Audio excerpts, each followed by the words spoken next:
Ja kan? Nee, maar ons het vandag permissie van storage aan huis. So, ons moet maandag woensdag permitte kry. So, my naam is uit vir alles skoon. So, dit sal goeie ding weer.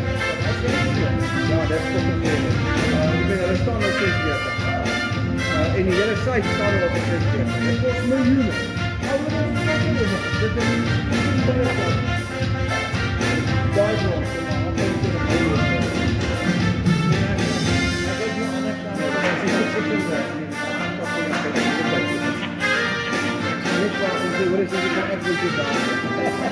Anyway,